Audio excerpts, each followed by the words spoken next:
It is quite alarming as a white woman literally came out to confess every single thing that has literally gone down, especially when it partakes hiring black people.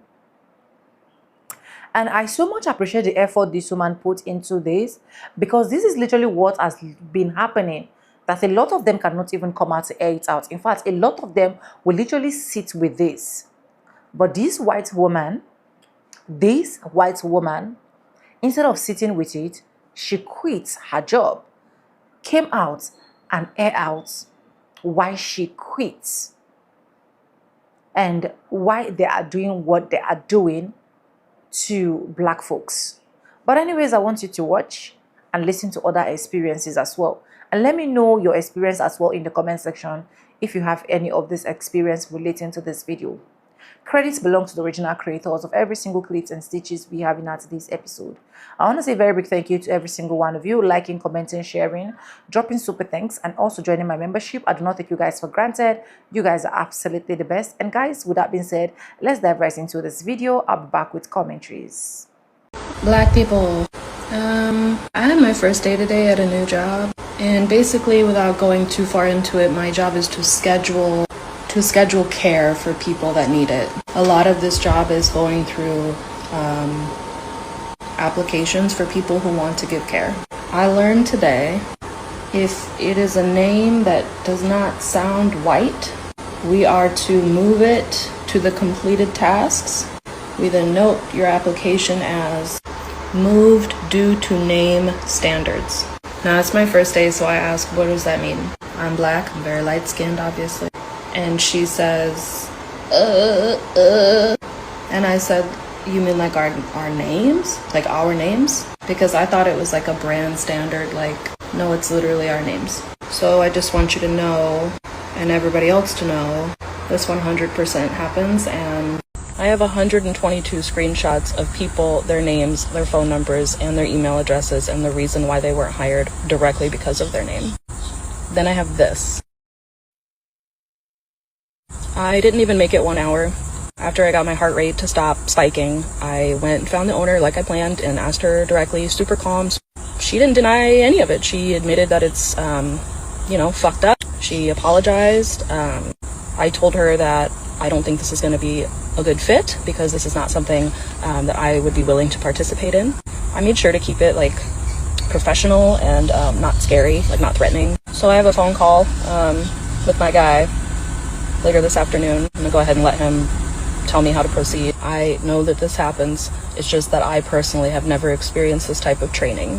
If they have a name that sounds like this or that's jacked up, we don't do it because we have standards. Like, guess we're going on a journey, and eventually we're gonna say who it is.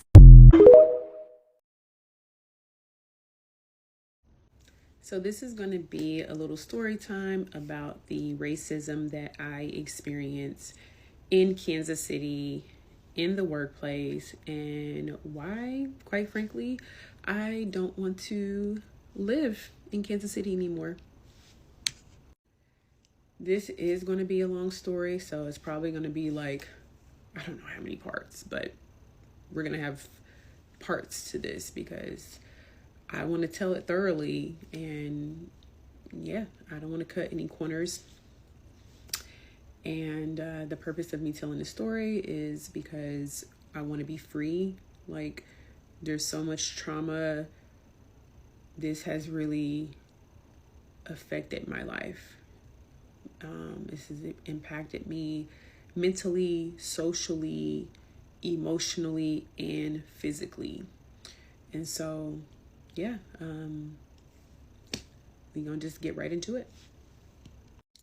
Also, I'm gonna try to tell this story in the most organized and linear fashion, but can't make any promises. I want to give details and be clear as possible, but it's hard when you've gone through these types of things to kind of even articulate yourself, so I'm going to do the best that I can.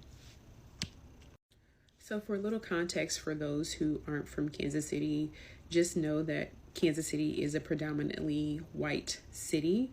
And so a lot of times in cities like Kansas City, there is a crab in the barrel mentality.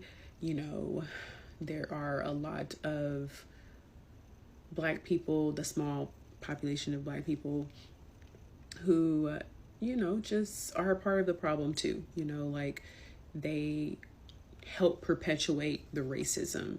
And so I was for a long time a person who did not know that Kansas City was a predominantly white city because I was in a bubble. And so some people watching this, you may not know that Kansas City is a predominantly white city, but all you got to do is do a quick Google search to see the numbers, to see, because you're probably just, you know, because there's predominantly Black neighborhoods and stuff in Kansas City, which I grew up in. But when you don't come out of that bubble, you won't see that what the city truly is.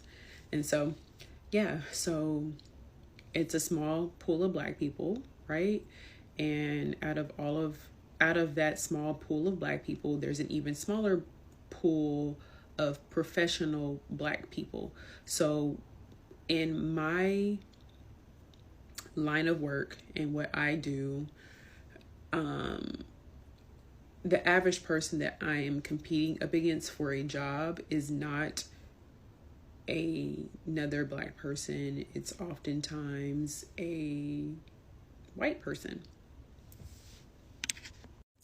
So for the past few years, I've been in the advertising industry. So I've done, you know, a range of things, but we can just kind of categorize it as like comms, communications. So I've done public relations, marketing, account management, SEO even, and even a little bit of social media. I've done a lot of things in my career, but that's for the past 4 years, the space that I've been in.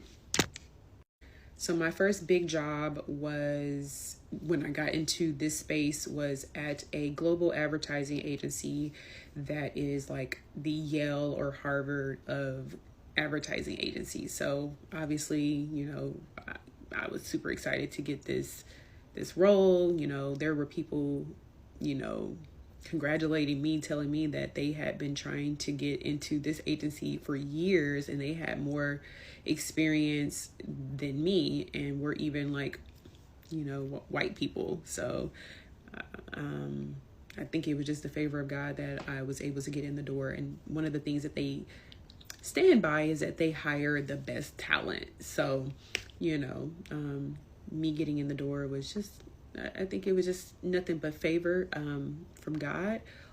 Even though I went through what I went through, I still consider it to be a blessing, because I did gain a lot of valuable skill sets there. And then also, you know, I was able to put that experience on my resume. So, you know, even though I went through what I went through, I still am looking at the glass half full with the situation. So boom, I get in the door. I start out in a senior account manager role, and I really wanted to get into public relations. So when the door opened for me to get into a PR role, I took it. And so when I transitioned into this PR role, I noticed almost immediately that my direct report, which was a Caucasian woman, that she didn't like me.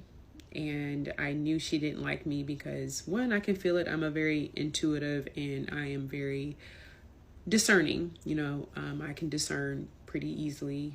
But the tangibles were there, you know, the evidence was there in the natural, which was, you know, she wasn't very friendly when they did do the welcome, you know, like most companies, when they're onboarding a new employee, they kind of like, you know, do like a round table of everybody introducing themselves, and then, you know, you kind of telling about yourself. And when we did that, she just wasn't very welcoming. She didn't seem very enthusiastic like the others did on the team, and didn't tell me that she was excited to have me on the team like everybody else did. So that was my first kind of like nudge in my spirit that like, yeah, this woman is going to be a problem. But I still kind of like, just had an optimistic,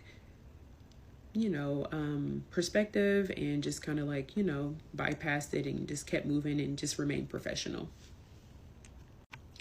So from that moment up until the first big thing, there was a lot of micromanagement. I would have deadlines for projects, and before those deadlines, she would harass me a lot on Teams, asking me when is it going to be done, where am I at in the project. And so it got to a point where I had to just like tell her like, hey, if I have an issue or if I need your help, like I'll let you know, because what she was doing was like taking me off course. Like she was throwing me off and distracting me. And when she would do that, and so, it would be times where it was times where I just ignored her. Like I'll get back to her when I can, because I don't want to break my focus. And the times that I did do that, she was very confrontational. And I remember a time where she was mad that I didn't respond to her in a certain time frame. And I remember this time frame, it was under 30 minutes for sure. And she was like, hey, you need to respond to me quicker. Again, this woman was very rude, very unprofessional, didn't know how to talk to people, or I'll just say me, because I don't know what her experience was with other people. Well, I did know, and it was more pleasant when she talked to them versus me. So, but yeah, so constantly harassing me, micromanaging me. And so the next thing that happened after that, which was I consider the first big occurrence, was, so I got my wisdom tooth extracted, and I assumed that this time was going to go how I did last time, which last time it was a pretty smooth process and a quick recovery. I think it was like no more than 2 or 3 days, I was ready to go back to work. So I assumed that this was going to be the same situation, but it wasn't. And the reason it wasn't was because of the medication that I was prescribed by the doctor. The pain medication had some adverse effects, and I didn't know that initially. So I let my boss know when it was time for me to come back, hey, I'm still not feeling well, but I'm still going to come to work, because I was trying to prove myself. I was still kind of new to the team, and I already seen, her behavior and what type of person she was. And I just didn't want to give her a reason to continue to harass me. Real quick, let me tell y'all about the time I applied for a job and didn't get the job because the wife said, absolutely not, you will not be around my husband. So I applied to be a nanny for a special needs child. That is my specialty. I work with kids with autism, Down syndrome, cerebral palsy, all that type of jazz. Particular job I was applying for was in a home for a family. So not through an agency, not through any type of like contracting. This is something I went and found on my own. I was invited in for an interview, and so I interviewed with the wife. Everything seemed fine with the interview. It was also a trial type of thing to see how you do with the kid, and it was paid. So we had to spend the day with the kid doing activities, interacting, seeing how we respond to each other. That was great because I'm great with kids. Wife is asking me questions, my qualifications, my interests, those things. The husband comes in. He does a double take or whatever. Like I could notice the attraction, like his attraction towards me. I'm a grown woman. Like I can kind of tell when somebody is attracted to me. Kind of, not always, but this was very obvious. And then I say it was very obvious because the wife also noticed it. So obviously she didn't say anything at that moment, but we continued doing the interview process with me still with the kid, we're talking. But the thing that was different was the husband then decided to insert himself into the process as well. So he's also asking me questions, also engaging with me, just making himself noticed. The wife is not doing anything like abrupt to like make it known that she doesn't like this, but I'm a woman, I can sense a little bit, but I'm thinking it's more so towards like the husband. Like, I'm not thinking she having ill will towards me. It's just like, I feel like, you know, in that moment I was just like, she's probably gonna have a talk with him when I leave. So the end of the day, I was only there like maybe like 4 hours altogether. She's talking, she's like, I really, really like you. You were the last girl that we are interviewing, and I like the way you're with our child. Like, she likes you, she's speaking to you, something she didn't do with the other applicants, but I can't hire you. And I was like, what, girl? Is it because I'm black? Mind you, they're black. I'm like, it's because I'm black, huh? And she was like, no, my husband is attracted to you, and I just can't have you in my house. I said, what? You think that I would do something with your husband? Goes on to say, like, even if you have morals or whatever the case may be, my husband is an attractive man. He's he's doing well for himself, and I can tell he's attracted to you, one, and two, I know if he's attracted to you, he's going to turn on the charm, and he's, you know, generous as well. I know this because he's generous with me. And I guess they also may have had something in the past where she, you know, she knows how he gets down, how he operates, and she's just like, even with you having morals and standards and all that type of stuff, you're not going to turn down no handsome man with some money that's offering it to give it to you. Like, I just don't think that that's happening. You're too young, you're too pretty. I don't see that happening. And I wasn't even mad. Like, I just had to respect her being honest and not even just having me come in and then being a weird bitch to me. Like, she was just straight up like, nah, I'ma go the other direction. But I want to say you were great, and if this was any other type of situation, I would definitely hire you. So I was just like, well, girl, can you give me a reference at the very least?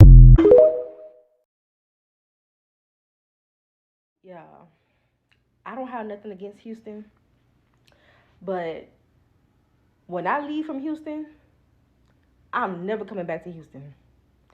I'm never, capital never, coming back here to live here ever again. And the reason why I say that is because the job market, if I would have known that this job market in Houston, Texas is trash, horrible, depleted, I would have never came here. I would have been asking and praying and begging God to send me somewhere else where it's more job opportunities. Because I'm realizing in Houston, you have to know somebody to get into a job. Or you have to be a business person. You have to have your own business. Or you got to be an entrepreneur. Everybody is not cut out to be an entrepreneur or have a business. People are out here working, trying to get a regular job. Somebody like me. When I tell y'all, it's been so hard to get a job. It's been so, y'all, the basic place, McDonald's won't even hire me. McDonald's would not even hire me, y'all. Walmart, the Walmart that's by my house, I applied to Walmart for 3 times. I applied to Walmart. Didn't want to hire me. And I'm just like, wait, these are basic jobs. Y'all, Amazon, for some reason, Amazon is never hiring in Houston. I keep checking Amazon. Nothing is popping up for Houston for Amazon, right? Okay, warehouse jobs. I can't even get a warehouse job because they like, if you don't got the certain skills or experience, you can't get, like, y'all. And this video is not to discourage anybody that's planning on moving to Texas or to Houston. But if you move here, make sure that you gotta, like, you about to start up a business, or you already got a business, or you are a entrepreneur. Because this is what Houston is about. It's about connections, meeting people, putting yourself out there. It's no good job opportunities out here. Like, it's and I'm trying not to get irritated I'm trying to stay positive. But when I was living back in Florida, y'all, this was like during the pandemic. I know times changed, but during the pandemic, I was working this job. I was making $11 an hour. I had my first apartment. My rent for that apartment was $700 every month. I was able to make my rent off $11 an hour every 2 weeks and pay my light bill, pay for groceries, get my hair done. But it's like here in Houston, it's like I'm struggling. And I'm like, oh Lord, like I never experienced this. Is like a whole different type. I don't, maybe because the economy changed, but this is like, this is very frustrating for me. Very frustrating. Like when I think about the situation, I'm like, I might as well just stayed in Florida. Like I could have, made it work down there. But it's like I came here because I wanted a fresh start. But I didn't know that the job market was this bad. I really did not know that. And I'm trying to find work in the middle of me about to be homeless. I'm trying to look for work, and it's just like, yeah, if I can get out of Houston, I'm not coming back here. I'll probably come back here to visit for a few days, but baby, I could not live here. So if you coming to Houston, make sure you got things already planned out for you, because this job market here, I don't recommend it. You know it's bad when you gotta apply to a different Amazon in a different state. Y'all, I had to apply to an Amazon job in a whole nother state just so I could get money, just so I can have money, because it ain't no job opportunities out here in Houston, personally for me. And I know that I'm not the only one in Houston who's experiencing this and who's feeling this, but it's just like, if you got to go to another state for another job opportunity while you're in your state, it's bad, baby. It's bad. I got to go. I am compelled to make a video about an experience I've had multiple times this week, because it's just a reminder that discrimination is very, very real. And I'm not going to be dealing with the people of, the clear delegation telling me in the comments about, oh, it's in your head and blah, blah, blah. I'm not talking to y'all. Once again, I know that y'all have a coalition of that you are a part of, that you are the gaslighters of of the world. So I don't care about like whatever people want to say about it not being real. Now that that's out of the way, so I've had a few job hits this week. Actually, I had a few, it started last week. I had a few recruiters reach out to me. The job market has been pretty dry for most people. And then there's a lot of conversation about how it's affected Black people and Black women specifically. The numbers are there. Google the data, wherever you get your data from, as long as it's accurate, it's going to reflect what I'm saying. So whether or not you agree with me as a person with a POV and lived experience, data literally correlates what I'm saying. So anyway, supports what I'm saying. So within the last 2 weeks, I removed my picture from my LinkedIn profile. And let me tell you how I don't know why, but my profile views, I don't know how that's correlated. But my recruiter outreach has increased. I'm not good with numbers. I'm a comms major. Whatever the percentage is from going from 0 to 3 to 4 within a week, maybe 2 weeks. It was quiet the first week that I changed it. And then week 2, it was back to back to back that I was getting outreach. And I was thinking, oh, maybe it could be the time of the year. Maybe people have a better idea of their budget, whatever the case is. So that's one explanation. Fine. But I'm making this video because of an experience I had with a very particular job, and a third job this week that's kind of asking the same thing. And also, again, it has a similar flavor to it. So I'm going to call these jobs job A and B and C. So job A, recruiter reaches out to me and we have the recruiter screen. And after the recruiter screen, the recruiter for job A is like, hey, can we also do a video screen? But it's still a recruiter screen, right?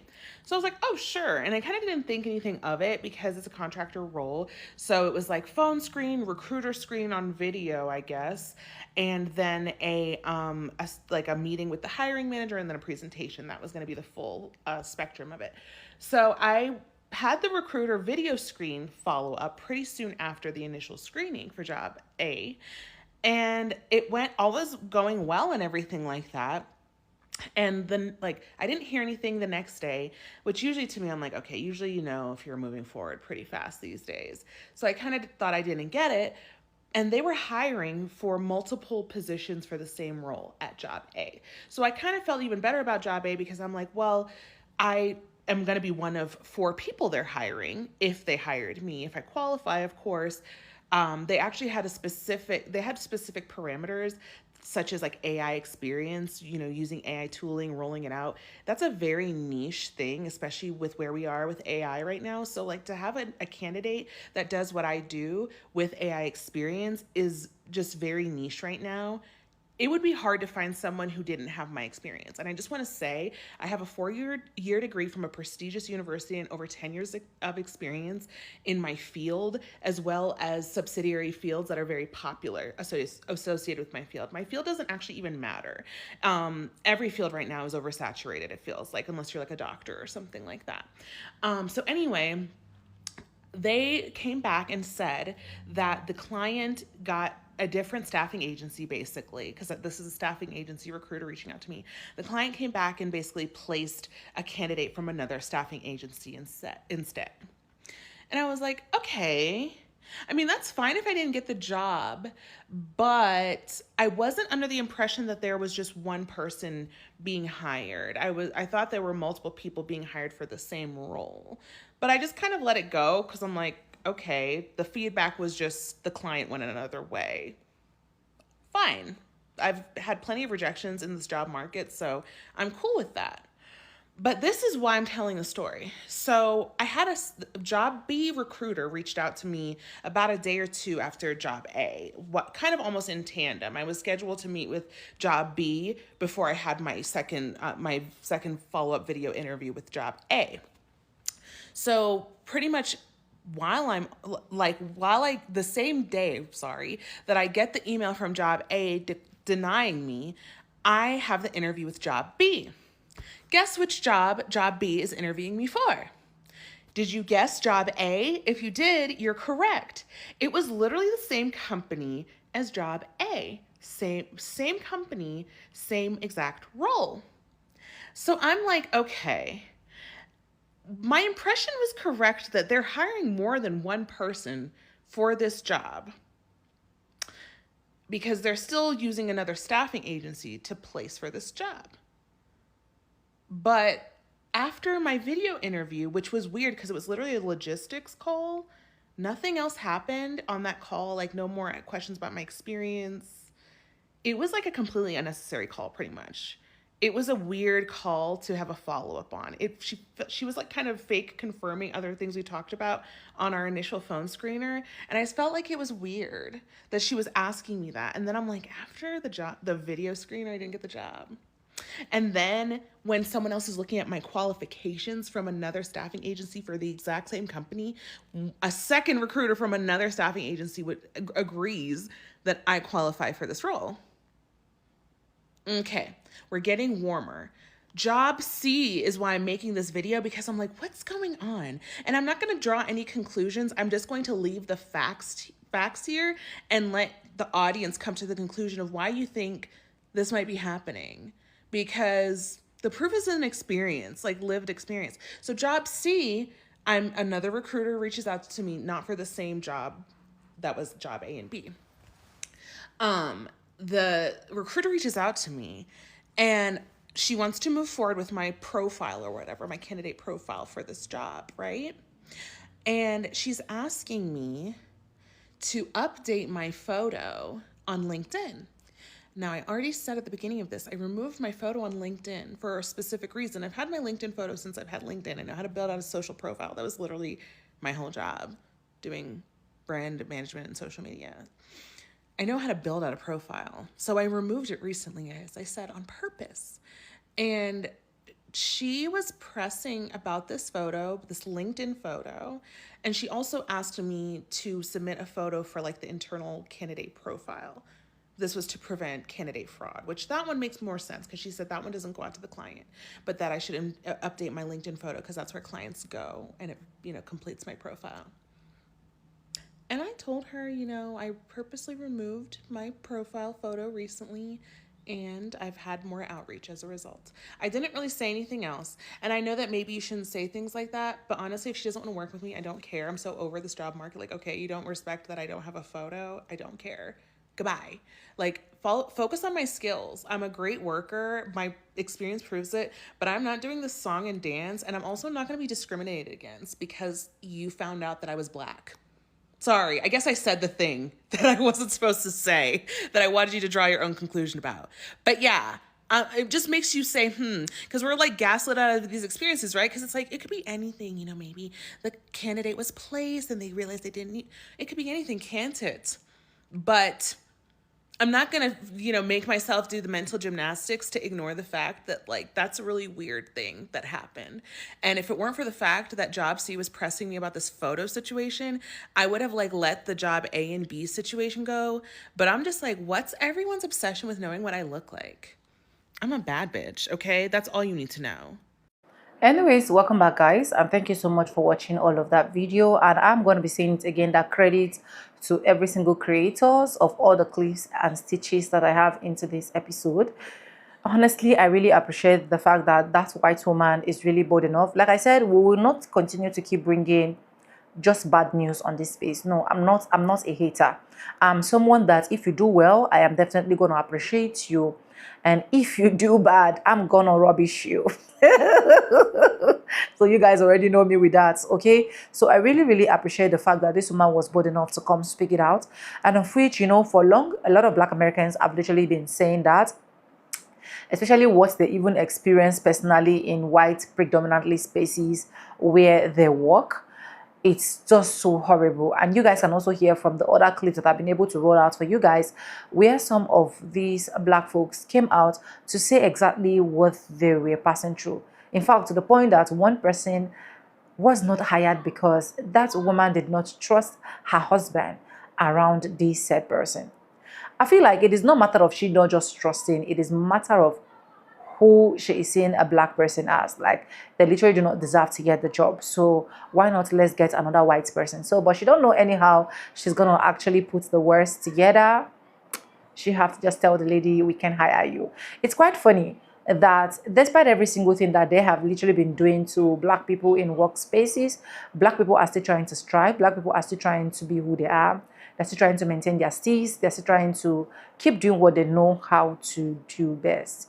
And of which I really appreciate. I appreciate that for every single successful Black person out there that did not look out on what is literally happening in the system, but still continue to strive as an individual.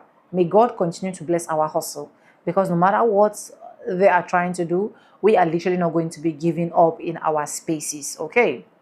So even when we're going to be starting historically, where the legal of the system, like slavery, segregation, discrimination, laws, and redlining, limit wealth building opportunities for generations of Black family, lacks inherited wealth, fewer financial safety nets, limit access to quality schools and neighborhoods historically, fewer connections to high-paying industries. Even though these laws are no longer legal, their effects carried forward across generations, even up to date. Education matters for many jobs, but it's not just about the degrees. Schools in lower income area often have fewer resources, while professionals network who, strongly influence hiring. Internship and referrals often go through re-existing social cycles. And you guys saw the video I brought out today, where you literally see this woman saying, a Latino woman saying, if she's Black, she can't get a job, despite the fact that someone actually recommended her and the person knew that she was literally good for the job. If a group historically has less access to this network, it can still show up today in hiring pattern, which has literally affected the Black community even up to date. Research, including studies using identical resumes with different names has shown that bias can influence hiring decision. Applicants perceived as blacks sometimes get fewer callbacks. Bias can be unconscious, not always deliberately discrimination. Cultural fit judgments can unintentionally exclude black people. This doesn't happen in every company, but it's documented enough to affect the overall statistics. Jobs are not evenly distributed. Some black communities are located in areas with fewer jobs opportunities. Transportation barriers can limit access to jobs in other areas. Economic downturn tends to hit already disadvantaged community harder. So sometimes it is not just who is hired, but where the job exists and who needs to be taken. Black Americans are disproportionately affected by the criminal justice system. A criminal record can make it harder to get hired, despite the fact that they have more criminal record. Talking about the white folks, some employers automatically screen out applicants with records. This creates another structural barriers to unemployment. Different groups are concentrated in different industries. Some industries like tech and finance have historically had lower black representation, despite the fact that most of these blacks are more qualified than some of the other groups. Others like service sectors may have more but often pay less.